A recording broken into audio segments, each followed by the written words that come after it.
आज की ताजा खबरों के अपडेट में बात करेंगे देश भर की तमाम बड़े और काम की खबरों के साथ ही सरकार की ओर से आज लिए गए कुछ महत्वपूर्ण फैसलों, जारी किए गए कुछ नए नियमों की। इसके अलावा पुराने वाहन रखने वाले लोगों के लिए एक जरूरी महत्वपूर्ण खबर निकल कर सामने बताएंगे आपको आगे इस अपडेट में। इसके अलावा हर नागरिक की होगी सिंगल डिजिटल आईडी, आपस में लिंक होंगे पैन कार्ड, आधार कार्ड, ड्राइविंग लाइसेंस और पासपोर्ट। क्या है ये पूरी बड़ी खबर बताएंगे आपको आगे इस अपडेट में। इसके अलावा आधार नियामक उदय ने करोड़ों नागरिकों के लिए लिया है बड़ा फैसला, आधार से संबंधित सभी परेशानी होगी दूर। क्या है ये पूरी बड़ी खबर बताएंगे आपको आगे इस अपडेट में। इसके अलावा यहाँ पर डेबिट कार्ड रखने वाले लोगों के लिए एक जरूरी महत्वपूर्ण खबर है। इसके अलावा रेल यात्रियों के लिए जरूरी खबर, ट्रेन में खोया या छूट गया कोई सामान तब टेंशन लेने की नहीं जरूरत, मिशन अमानत के तहत आसानी से मिलेगा वापस। क्या है ये पूरी बड़ी खबर बताएंगे आपको आगे इस अपडेट में। इसके अलावा यहाँ पर कुछ टेक्नोलॉजी से जुड़ी कुछ महत्वपूर्ण खबरें हैं बताएंगे आपको आगे इस अपडेट में। साथ ही यहाँ पर कोरोना कर्फ्यू और लॉकडाउन से जुड़ी कुछ महत्वपूर्ण बड़ी खबरें बताएंगे एक एक करके इस अपडेट में। साथ ही आज की तमाम बड़ी और काम की पूरी 30 खबरों की बात करेंगे आगे इस अपडेट में। बात करते हैं आज की पहली बड़ी खबर की। तब हर नागरिक की होगी सिंगल डिजिटल आईडी, आपस में लिंक हो गए पैन कार्ड, आधार कार्ड, ड्राइविंग लाइसेंस और पासपोर्ट। आने वाले समय में देश में हर व्यक्ति के पास सिंगल डिजिटल आईडी होगी। इससे Aadhaar card, PAN card, driving licence समेत दूसरे सभी यहाँ पर दस्तावेज एक दूसरे से लिंक हो गए, यानी आपको आधार कार्ड या फिर पैन कार्ड या फिर लाइसेंस के वेरिफिकेशन के लिए अलग अलग आईडी देने की जरूरत नहीं होगी। इस नई तकनीकी पर यहाँ पर इलेक्ट्रॉनिक मंत्रालय इस पर काम कर रहा है। वह इलेक्ट्रॉनिक मंत्रालय ने यहाँ पर केंद्रीकृत डिजिटल पहचान का एक नया मॉडल प्रस्तावित यहाँ पर किया है। वह प्रस्तावित मसौदे में मंत्रालय ने सुझाव दिया है कि ये एकीकृत डिजिटल पहचान नागरिक को इन पहचान पत्रों को नियंत्रण में रखकर सशक्त बनाएगी और इन्हें यहाँ पर चुनने का विकल्प प्रदान यहाँ पर करेगी कि किस उद्देश्य के लिए किसका उपयोग करना है। वह प्रस्ताव के जल्दी यहाँ पर सार्वजनिक होने की उम्मीद है और मंत्रालय यहाँ पर 27 फरवरी तक लोगों की प्रतिक्रिया मांगेगा।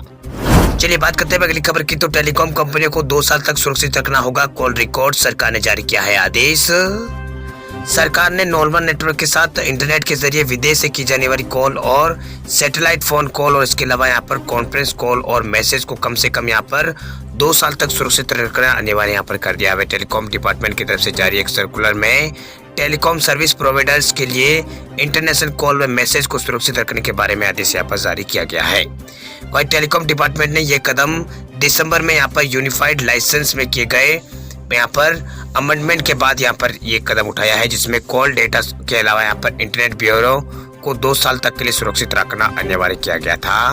पहले यह प्रावधान सिर्फ 1 साल के लिए ही लागू था। वही यूनिफाइड लाइसेंस होल्डर्स कंपनियों में यहाँ पर भारतीय एयरटेल और रिलायंस जियो, वोडाफोन और इसके अलावा यहाँ पर BSNL शामिल है। वे अपने ग्राहकों को यहाँ पर सैटेलाइट फोन सर्विस को छोड़कर सभी तरह के कॉल सभी तरह की यहाँ पर टेलीकॉम सर्विस प्रदान यहाँ पर करती है। वही शुक्रवार को विभाग की तरफ से जारी एक सर्कुलर के मुताबिक लाइसेंस होल्डर्स कंपनियों को कॉल डेटा रिकॉर्ड और IP रिकॉर्ड और इसके अलावा यहाँ पर वाणिज्यिक रिकॉर्ड कम से कम 2 साल तक स्टोर कर रख रहे होंगे ताकि सरकार सुरक्षा कारणों से उनकी जाँच करा सके।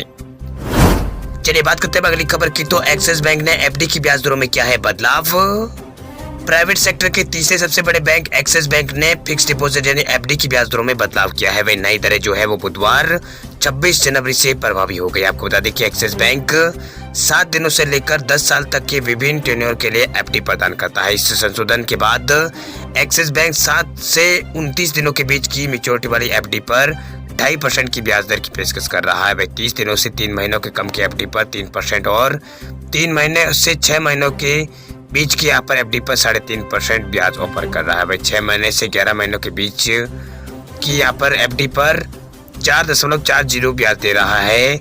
इसके अलावा यहाँ पर 11 महीनों से यहाँ पर 11 महीने 25 दिन से ज़्यादा और 1 साल 5 दिन में मैच्योर होने वाली FD पर 5.10% के हिसाब से ये बैंक ब्याज दे रहा है। इसके अलावा 1 साल 5 दिन और 1 साल 25 दिन में कम यहाँ पर 1 साल और 25 दिन से कम वाले FD पर 5.25% की ब्याज दर ये बैंक दे रहा है।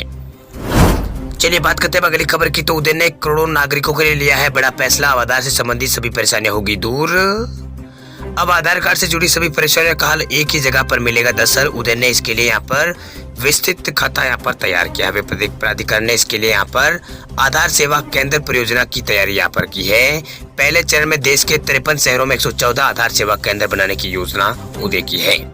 वही unique identification authority of India in केंद्रों पर आधार एनरोलमेंट से लेकर अपडेट करने की सारी सर्विसेज यहाँ पर इसमें उपलब्ध कराएगा। वही पहले चरण में जिन 53 जिलों को यहाँ पर चुना गया है। उसमें सारी मेट्रो सिटीज और सभी राज्यों की राजधानी और केंद्र शासित प्रदेश की राजधानियां शामिल है। वही अभी पहले ही यहाँ पर देश में 35,000 से ज्यादा जो आधार सेवा केंद्र है यानी आधार केंद्र यहाँ पर काम कर रहे हैं, जो बैंक, डाकघर आदि में यहाँ पर चल रहे हैं।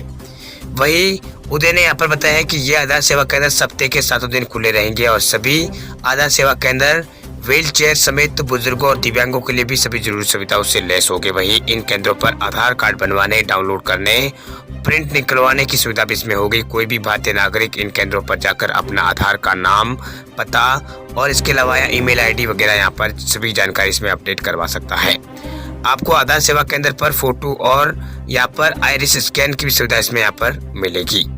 वही इस परियोजना के साथ आधार प्राधिकरण ने ऑनलाइन बुकिंग भी इसकी यहाँ पर शुरू की है। वही उदय की वेबसाइट पर जाकर किसी भी नजदीकी सेवा केंद्र पर जाकर बुकिंग यहाँ पर की जा सकती है। ये बिल्कुल निःशुल्क है, इसके लिए कोई भी चार्ज यहाँ पर नहीं लगता है। एक महीने में ज्यादा से ज्यादा 4 बार आप अपॉइंटमेंट बुक कर सकते हैं।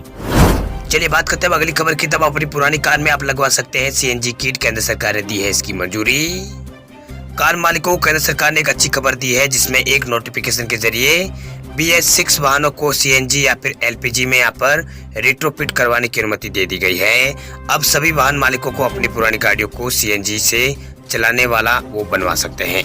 याद रहे कि सिर्फ BS6 वाहनों को ही ये छूट यहाँ पर दी गई है। सरकार के नोटिफिकेशन में सामने आया है कि उन्हें ही कारों को यहाँ पर रिट्रोफिटिंग करवाया जा सकता है जिनका भार 3.5 टन से यहाँ पर कम हो।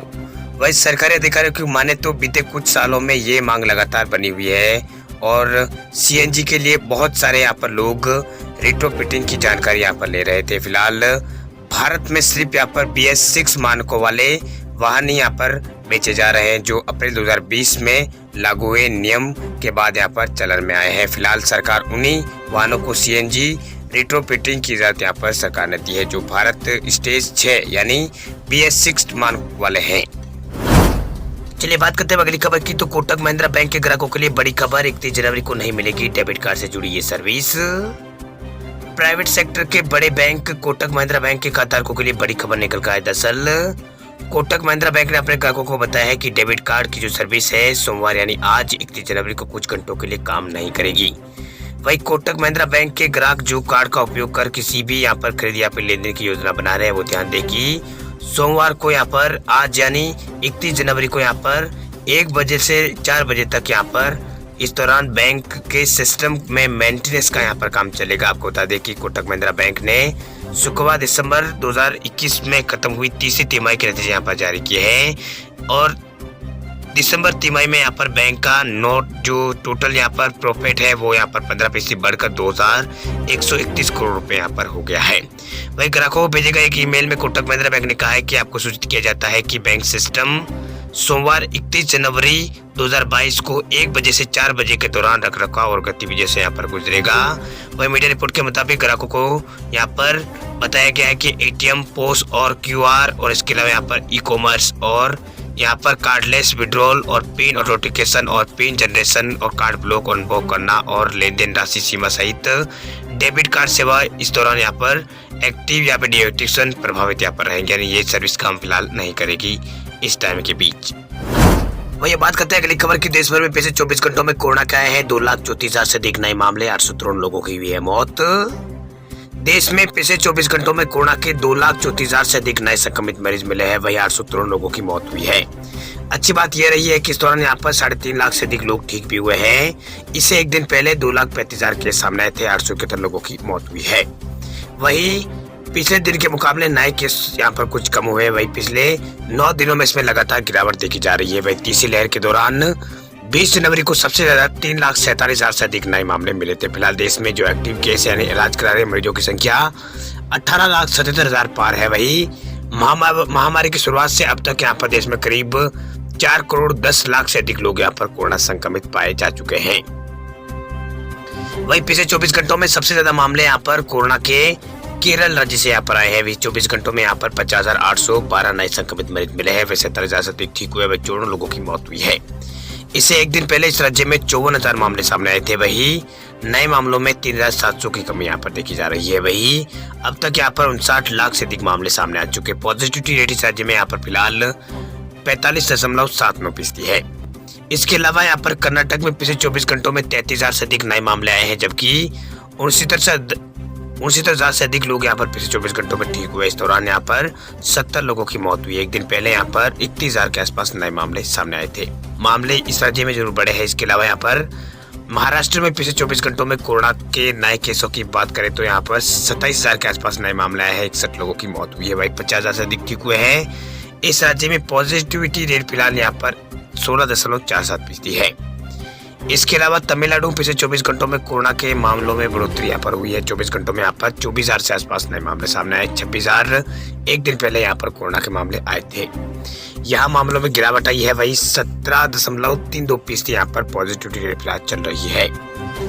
वही गुजरात में भी मामलों में यहाँ पर गिरावट आ रही है, लेकिन टॉप 5 में यहाँ पर गुजरात अभी भी बना हुआ है। गुजरात में 11,794 नए मामले आए हैं। वहीं 21,000 से अधिक ठीक हुए। भाई 33 लोगों की मौत पिछले 24 घंटों में हुई। एक दिन पहले यहाँ पर 12,000 केस आए थे। मामलों में यहाँ पर गिरावट का दौर जारी है। इसके अलावा आंध्र प्रदेश में भी यहाँ पर 11,573 नए मामले आए हैं।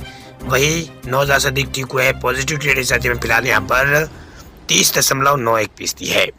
इसके अलावा राजस्थान में पिछले 24 घंटों में मामले बढ़े हैं। नए मामले 10,437 आए हैं, जबकि 16,000 से अधिक ठीक हुए। वही एक दिन पहले यहाँ पर 8,125 नए मामले सामने आए थे। वही एमपी में पिछले 24 घंटों में 8,778 नए मामले सामने आए हैं।